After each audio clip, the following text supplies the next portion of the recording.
வணக்கம் friends, welcome to காரசார் சமையல். இன்றைக்கி பன்னீரை வச்சு சூப்பரான ஒரு புதுமையான டெசர்ட் ஒன்று பார்க்க போகிறோம். அதுக்கு தேவையான பொருட்கள் பன்னீரும் ரவையும் தான் இதில் மெயின் டிஷ்ஷு. இந்த பாருங்கள், இது வீட்டிலே ரெடி பண்ண பன்னீர். 200 கிராம் பன்னீர் எடுத்திருக்கேன். 1/2 கப் சுகர், 1/4 கப் ரவை, 1 ஸ்பூன் கஸ்டர்ட் பவுடர், 1 ஸ்பூன் சுகரோட ஏலக்காய் பவுடர் ஏலக்காய் சேர்த்து பொடி பண்ணி வச்சுருக்கேன். இப்போ ஒரு கடாய் அடுப்பில் வச்சுப்போம். அதில் 2 கப் பால், இது 700 ml பால் இதோட ஆட் பண்ணிக்கலாம். இந்த பால் நல்லா காஞ்சி வரட்டும், நல்லா கொதிக்கணும். பால் அது அடி பிடிச்சிடாமல் இருக்கிறதுக்கு அப்பப்போ கலந்து விடுங்க. பாருங்கள், பால் நல்லா கொதிஞ்சு வந்துருச்சு. இந்த ஸ்டேஜில் நம்ம எடுத்து வச்சுருக்க 1/4 கப் ரவையை ஆட் பண்ணிக்கலாம். கட்டிகள் இல்லாமல் கலந்து விட்டுட்டே இருங்க. ஃப்ளேமை குறைச்சிக்கோங்க, ஏன்னா ரவை மேலே தெரிக்கும். அடுத்து எடுத்து வச்சுருக்க கஸ்டர்ட் பவுடரை நம்ம கொஞ்சமாக பாலில் கலந்து இதோட ஆட் பண்ணிக்கலாம். இதையும் நல்லா கலந்து விடுங்க. இனிமேல் கட்டிப்பட ஆரம்பிக்கும், அதனால் கைவிடாமல் கொஞ்சம் கலந்து விட்டுட்டே இருங்க. ஃப்ளேமை மீடியமாக வச்சுக்கோங்க, இல்லைன்னா மேலே தெரிக்கும் ரவை சேர்த்துருக்கனால. பாருங்கள், அடுத்து பன்னீர் சேர்த்துட்டேன். பன்னீரையும் இதோட சேர்த்து நல்லா கலந்து விடுங்க. எல்லாம் ஒன்றோட ஒன்று மிக்ஸ் ஆகி வரணும்.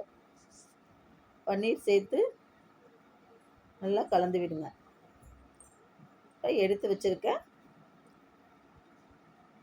சுகரை இதோட ஆட் பண்ணிக்கலாம்.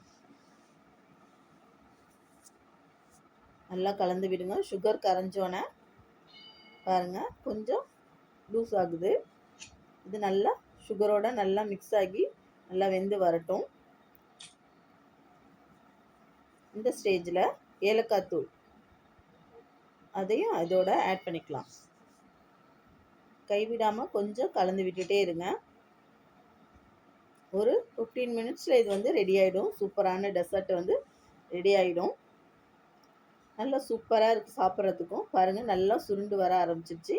கொஞ்சம் போது சாஃப்ரான் சேர்த்துக்கலாம், குங்குமப்பூ. இது நல்லா கலர் கொடுக்கும், ஃப்ளேவரும் கொடுக்கும். 2 ஸ்பூன் நெய் சேர்த்துக்கலாம். இப்போ இதை நல்லா கலந்து விடுங்க. நிறைய நெய் சேர்க்க வேண்டாம், ஏன்னா இது எல்லாமே பாலில் சேர்றதுனால திகட்டிடும். அதனால தான் சுகரும் கரெக்டாக இந்த அளவு எனக்கு கரெக்டாக இருந்தது. சுகர் மட்டும் அவங்கவுங்க இனிப்புக்கு தகுந்த மாதிரி சேர்த்துக்கோங்க. அடுத்து கட் பண்ணி வச்சுருக்க பாதாம் முந்திரியும் இதோட ஆட் பண்ணிக்குவோம். அப்படியே கொஞ்சம் நேரம் கலந்து விடுங்க. இது அப்படியே பாத்திரத்தில் ஒட்டாமல் சுருண்டு வரவும். வித்தின் 15 மினிட்ஸில் இந்த ஸ்வீட் ரெடி ஆகிடும்.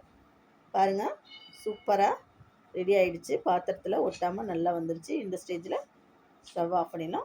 ஒரு பிளேட்டில் நெய் தடவி வச்சுருக்கேன். இது எல்லாத்தையும் இந்த பிளேட்டுக்கு மாற்றிடலாம். இது அப்படியே சூடாகவும் சர்வ் பண்ணலாம்.